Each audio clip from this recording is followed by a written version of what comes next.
This morning, tensions over the Israel-Hamas war boiling over into clashes. Pro-Palestinian protesters calling for a ceasefire, clashing with police in front of the Democratic National Committee headquarters in Washington, D.C.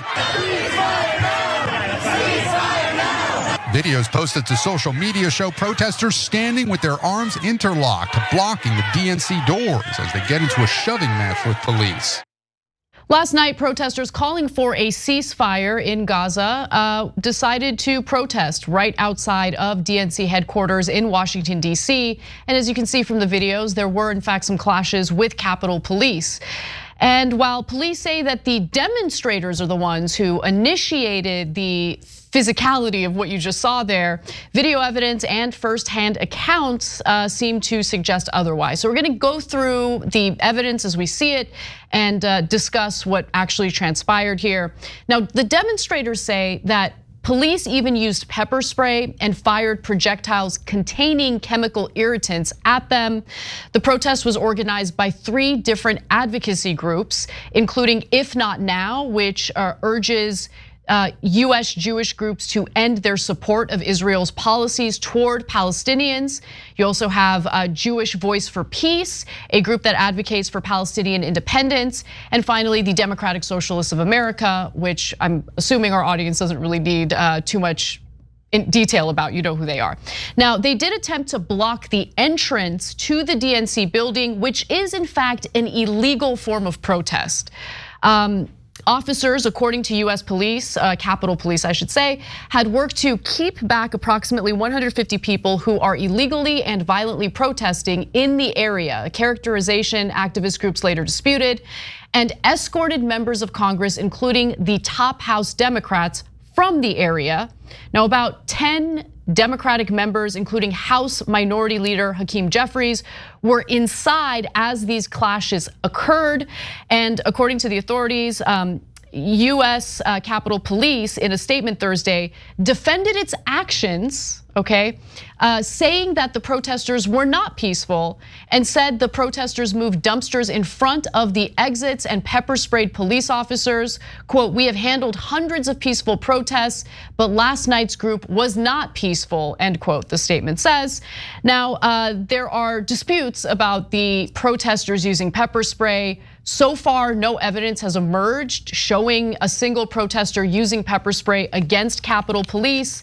And in every video I've seen where people get physical, it's when police are trying to forcibly remove or move the protesters as they're trying to block the entry to the DNC headquarters.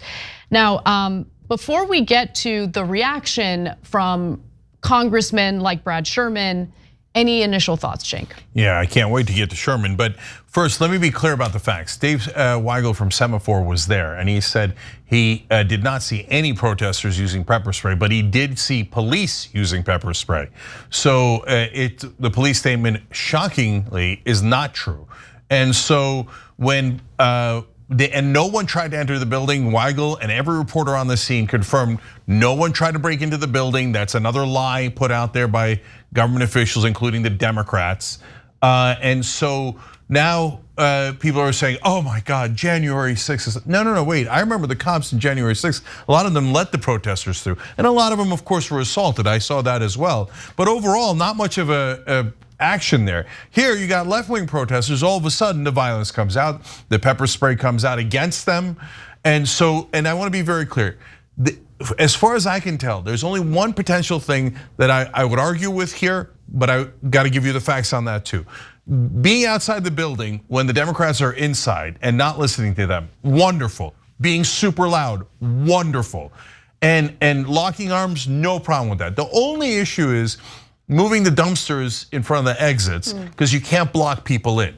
But according to reporting, no, they created a pathway for people to exit. It's just that they created a pathway so that they could speak to them on their way out. Now, they could say, hey, I didn't want to go through the masses. These citizens bother me. I was here to do the bidding of my donors and we're all beloved politicians, and how dare you even try to speak to us? But they didn't. It turns out they did not block the exits, so they didn't do anything wrong.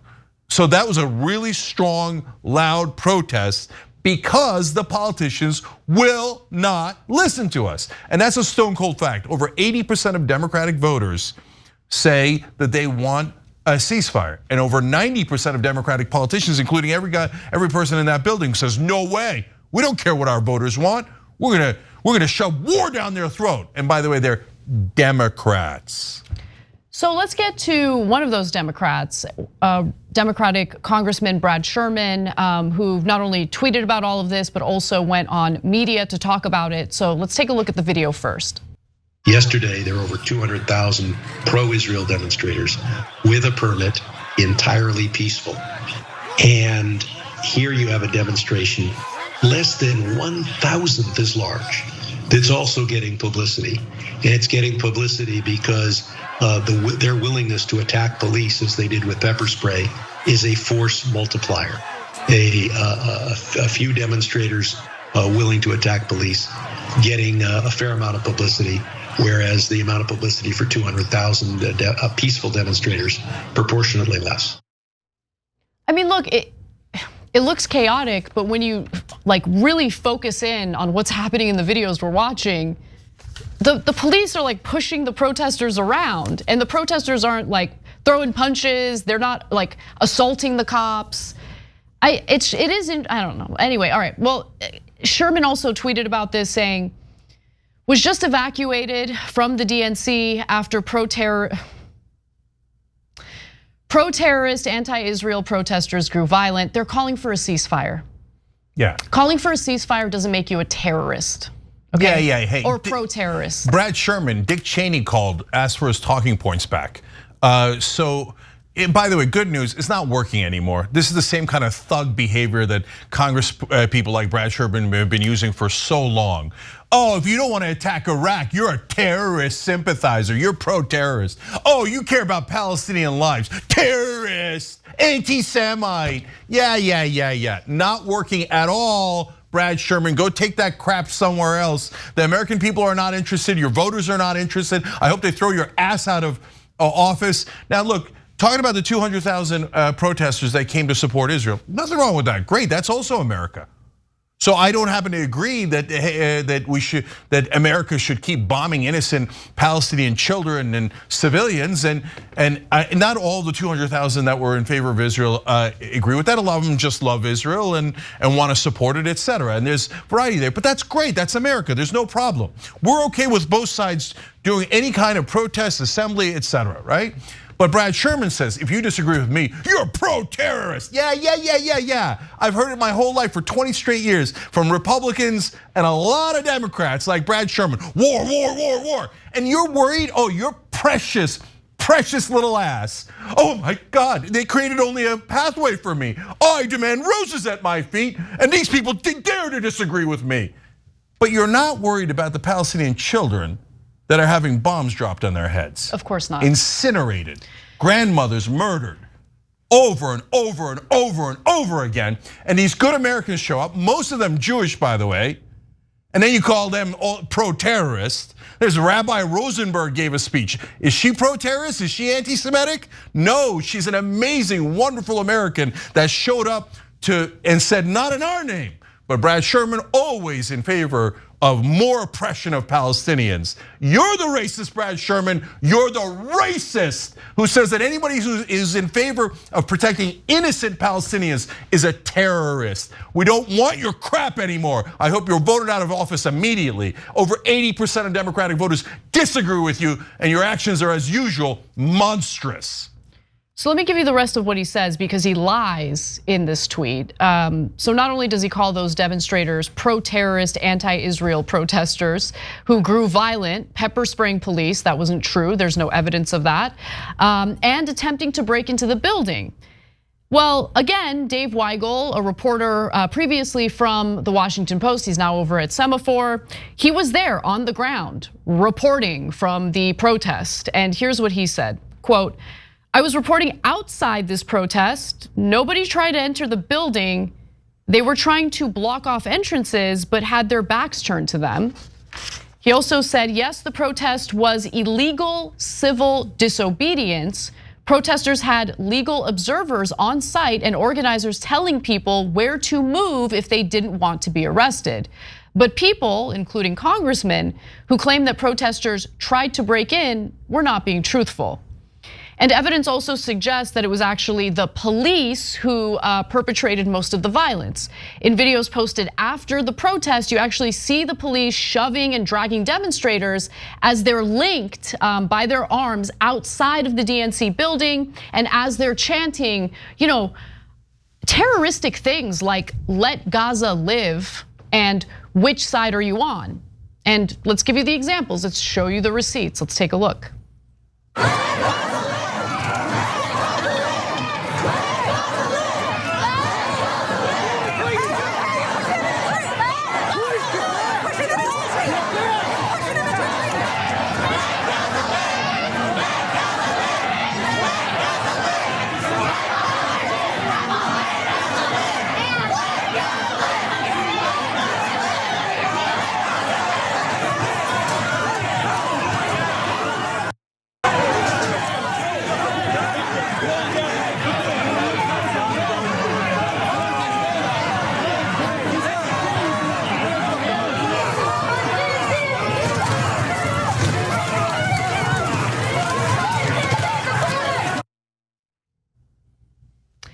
In case Brad Sherman has difficulty differentiating the protesters from the police are the ones with the shields and the heavy garb and all of that stuff. Those are the cops, not the protesters. The ones charging at the protesters, those are the cops. By the way, Jewish Voices for Peace held a press conference today to discuss what happened last night. I really want Brad Sherman and anyone who agrees with him to see what terrorist sympathizers look like, according to them. Night, together with my congregants and my community, we came together to have a candlelight vigil at the Democratic National Headquarters to pray for all the lives lost in Gaza and in Israel, to pray for the hostages to be freed and come home. And that act of peace and moral act of civil disobedience was violently shut down by police who escalated against us and injured 90 of our community members. Instead of being able to actually talk to our elected officials and pray with them and sing with them and ask them for a ceasefire, the police shoved our people down the steps. I'm caring for my congregants with a concussion, who've been tear gassed, who are devastated this morning, in addition to all the lives lost, are dealing with their own pain and trauma now of this violence from the police. And we are going to continue through that to call for a ceasefire. Something that I've kind of noticed about this war compared to other wars between Israelis and Palestinians is that I think this might be the first time that there is a sizable portion of the country that is willing to vocalize their disagreement with the United States providing endless support, unwavering commitment and support to Israel. And so for the first time, you have both politicians and authorities not really knowing what to do with this. You get what I'm saying? It seems shocking to them. Yeah, they're like, I don't get it. I always vote for war. I always vote for death and destruction. I always lie. Now people seem upset about it. It's weird. And the voters, you would just shut up and take it. Yeah. And now all of a sudden they seem to be aware of what's going on and they want to fight back. So let me explain the dynamics here, because this is not about religion or ethnic backgrounds at all. You see, and by the way, Rabbi Rosenberg and Jewish Voices for Peace, etc., are much more faithful to the traditions of Judaism than Brad Sherman is. The traditions of Judaism is to stand up for the oppressed, and that's part of what's beautiful about Jewish culture. Okay, the Jewish culture is not about doing wars and calling anyone who disagrees with you terrorists. No, you're supposed to question the rabbi. You're supposed to seek knowledge, etc. They are far more faithful to that tradition than Brad Sherman is. And then he calls them pro-terrorists. So I looked up Brad Sherman's record on the Iraq War, because I suspected, as I've now seen his career for a couple of decades, that he had, I knew he voted yes, but that I suspected he was enthusiastic. And having read his speech again before the Iraq War, boy, was he enthusiastic. He said that he wanted the resolution to attack Iraq to pass overwhelmingly. He said he wanted overwhelming margins for that war. And then I'm just gonna read you the first paragraph of his speech. He said, until September 11th, we knew that the dangers, we knew what the dangers were, but we chose to ignore them. We knew Saddam was developing nuclear weapons and had biological weapons. We knew that Al-Qaeda had killed hundreds at our embassies in East Africa. We knew of these dangers and we did not act. Al-Qaeda had nothing to do with Iraq. Brad Sherman knew that, they all knew it. He's an unbelievable liar that connected Iraq to Al-Qaeda.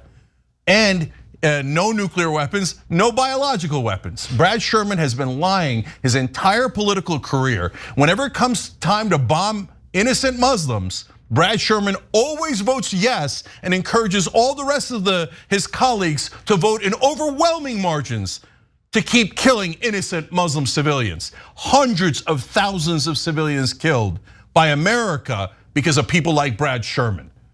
It's not his ethnic background, 1%. No way does he represent Jewish Americans. And by the way, the polling indicates that. No way does he represent Democratic voters, and the polling indicates that. No, he represents the interests of war, violence, and greed. That's who Brad Sherman is.